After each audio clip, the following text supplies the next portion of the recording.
नमस्कार दोस्तों, मैं ज्योतिष आचार्य वासुदेव मिश्रा आपका अपने चैनल मिरेकल ऑफ एस्ट्रोलॉजी में हार्दिक स्वागत करता हूं। दोस्तों, आज का यह ज्योतिष का कार्यक्रम आप लोगों के लिए यानी कि तुला राशि के जातकों के लिए बड़ा ही खास और विशेष कार्यक्रम साबित होने वाला है। आज हम बात करेंगे देवगुरु बृहस्पति के राशि परिवर्तन प्रभाव के बारे में।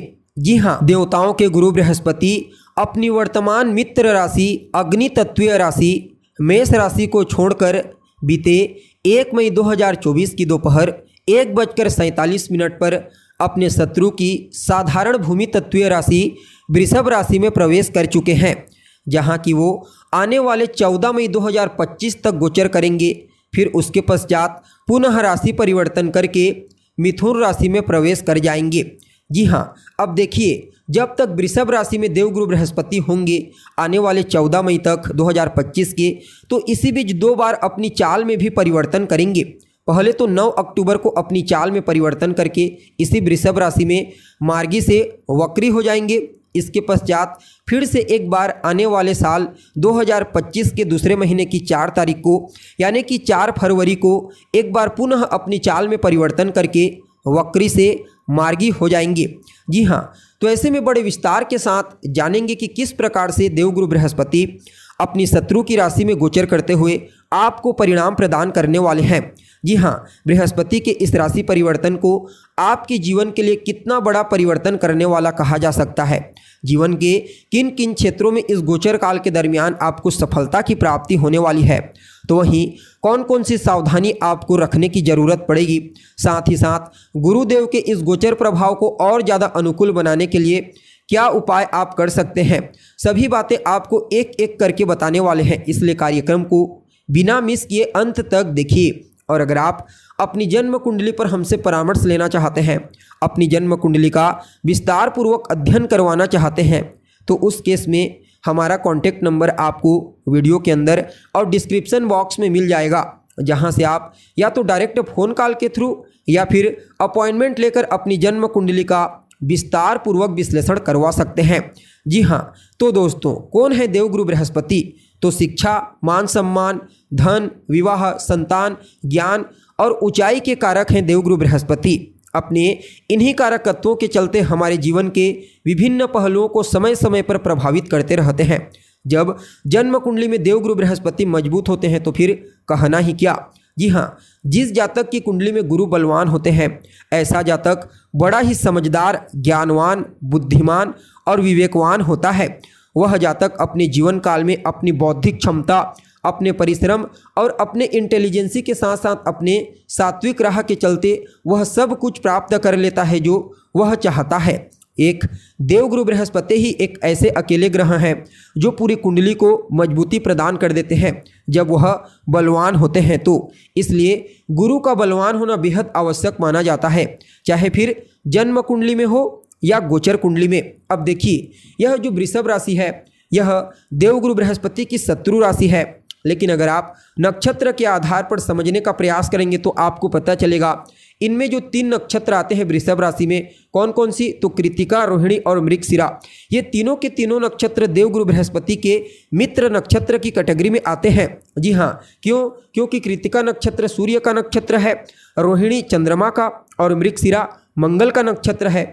और ये तीनों के तीनों ग्रह देवगुरु बृहस्पति के परम मित्र ग्रह हैं। अतः भले ही बाहरी दृष्टिकोण से आपको शत्रु राशि में गुरु दिखाई देंगे, लेकिन आंतरिक रूप से उन्हें नक्षत्र का बल प्राप्त होगा। अतः गुरु का यह गोचर आने वाले 2025 के 14 मई तक आपके जीवन काल में एक नहीं बल्कि अनेक चमत्कार उत्पन्न करने वाली है। आपके जीवन काल में यह समय आपके लिए किसी वरदान से कम साबित नहीं होगा। जी हाँ, अब देखा जाए तो आप सभी वृश्चिक राशि के जातकों के लिए देवगुरु बृहस्पति का यह परिवर्तन आपकी राशि से सप्तम भाव में हुआ है। यहाँ पर देवगुरु बृहस्पति आपके दूसरे भाव और आपके पंचम भाव के स्वामी बनकर सप्तम भाव से गोचर कर रहे हैं। अतः आप सभी वृश्चिक राशि वालों के लिए देवगुरु बृहस्पति के इस गोचर को बड़ा ही उत्तम और श्रेष्ठ परिणाम प्रदायक कहा जा सकता है। जी हाँ, सबसे पहले तो आपके दाम्पत्य जीवन में खुशियों का आगमन होगा। आपकी मैरिड लाइफ मजबूत होने वाली है। जीवन साथी के साथ आपके तालमेल बेहतर होंगे। जीवन साथी का सहयोग आपको इस गोचर काल के दरमियान पूर्ण रूप से प्राप्त होने वाला है। आप अपने जीवन साथी के साथ मिलकर किसी नए कार्य की शुरुआत कर सकते हैं, या फिर पहले से ही अगर आप अपने लाइफ पार्टनर के साथ मिलकर कोई कार्य करते आ रहे हैं तो वहाँ पर भी आपको इस गोचर काल के दरमियान अवश्य ही ज़बरदस्त सफलता की प्राप्ति आपको देखने को मिलेगी। जो जातक अविवाहित हैं उनके लिए विवाह के एक नहीं बल्कि अनेक प्रस्ताव आने वाले 365 दिनों में आएंगे। जी हाँ, यह गोचर कहीं ना कहीं आपके जीवन में आपकी पर्सनैलिटी को निखार करके रख देगा। आपके दाम्पत्य जीवन में तो बाहर लाएगा ही लाएगा, साथ ही साथ व्यापारियों के लिए सोने पर सुहागा कहा जा सकता है। जी हाँ, चाहे आप स्वतंत्र रूप से व्यापार करते हैं या फिर पार्टनरशिप में व्यापार करते हैं, समझ लीजिए गुरु की कृपा से आपको अपने व्यापार में पहले तो आर्थिक लाभ की प्राप्ति होगी। उसके पश्चात मध्य पड़ाव के बाद आपको अपने व्यापार को विस्तारिता प्रदान करने के लिए न सिर्फ कुछ नए आइडियाज़ प्राप्त होंगे बल्कि फाइनेंशियली सपोर्ट की प्राप्ति भी आपको होने वाली है। जी हाँ, अब देखिए जहाँ पर देवगुरु बृहस्पति होते हैं वहाँ से पंचम भाव को, सप्तम भाव को और नवम भाव को दृष्टिगोचर करते हैं। अब यहाँ से सप्तम भाव में गोचर कर रहे हैं, अतः अपनी पंचम दृष्टि से आपके लाभ स्थान को दृष्टिगोचर करेंगे, सप्तम दृष्टि से आपके व्यक्तित्व को और अपनी नवम दृष्टि से आपके पुरुषार्थ को देखेंगे। और देवगुरु बृहस्पति की दृष्टि में अमृत माना गया है, अतः इनकी दृष्टियां भी चमत्कार उत्पन्न करने वाली हैं। पहले तो आपके लाभ स्थान को दृष्टिगोचर करते हुए देवगुरु बृहस्पति आपकी लाभ की स्थिति को मजबूती प्रदान करेंगे। जिस मार्ग से आपके पास पैसा आता है, जिस माध्यम से, वहाँ से तो आपके पास पैसा आएगा ही आएगा, साथ ही साथ धन आगमन के लिए कुछ नए सोर्स की प्राप्ति आपको होने वाली है। यह परिवर्तन आपके लाभ की स्थिति में बड़ा ही पॉजिटिव परिवर्तन करने वाला है।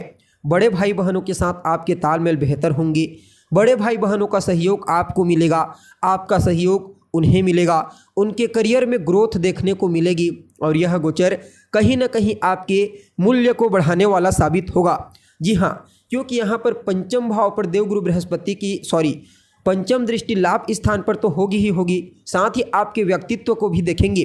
अतः न सिर्फ कार्य क्षेत्र में बल्कि सामाजिक क्षेत्र में, धार्मिक क्षेत्र में, पारिवारिक जीवन में और अन्य क्षेत्रों में केवल और केवल आपका ही रुतबा, आपका ही पर्सनैलिटी इस समय लोगों को आकर्षित करने वाली है।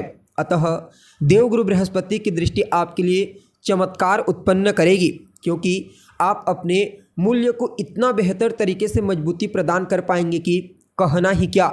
स्वास्थ्य से संबंधित कोई समस्या थी तो वहाँ से आपको बाहर निकालेंगे।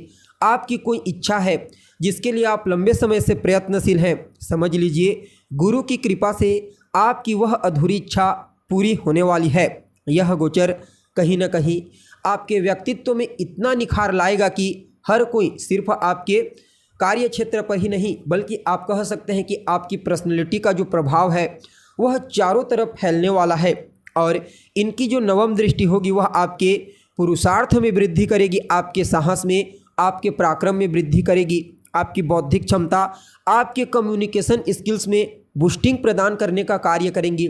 जो जातक मीडिया के क्षेत्र में कार्य करते हैं, बैंकिंग सेक्टर में कार्य करते हैं, मैनेजमेंट के फील्ड में कार्य करते हैं या फिर सिनेमा जगत में लेखन कला का कार्य करते हैं, समझ लीजिए उनके लिए गुरु की नवम दृष्टि अमृत के समान कार्य करेगी। छोटे भाई बहनों के साथ आपके तालमेल को बेहतर बनाएंगे, उनके करियर में उन्हें ग्रोथ देखने को मिलेगी और कहीं ना कहीं उनका सहयोग आपको और आपका सहयोग उन्हें प्राप्त होगा। जी हाँ, अतः आप सभी वृश्चिक राशि वालों के लिए देवगुरु बृहस्पति के इस परिवर्तन को किसी वरदान से कम नहीं कहा जा सकता। फिर भी इस समय को और अनुकूल बनाने के लिए आप गुरुवार के दिन से प्रारंभ करके कम से कम 3 महीने तक अपने माथे पर केसर का तिलक लगाइए और बुधवार, गुरुवार और शुक्रवार इन तीनों दिनों में आपको गाय की सेवा करनी है। गाय को हरा चारा खिलाइए और हो सके तो एक केले का पौधा ला करके उसकी देखरेख कीजिए, उसकी देखभाल कीजिए। यकीन कीजिए इतना बेहतर परिणाम मिलेगा कि आप स्वयं ही हैरान हो जाएंगे। जी हाँ, तो दोस्तों हमें उम्मीद है जानकारी आपको पसंद आई होगी। जानकारी अच्छी लगी तो इसे अपने दोस्तों के साथ अपने रिश्तेदारों के साथ शेयर अवश्य करें। अभी के लिए बस इतना ही। पुनः मुलाकात होगी एक नए और ताज़ा एपिसोड में। तब तक के लिए नमस्कार।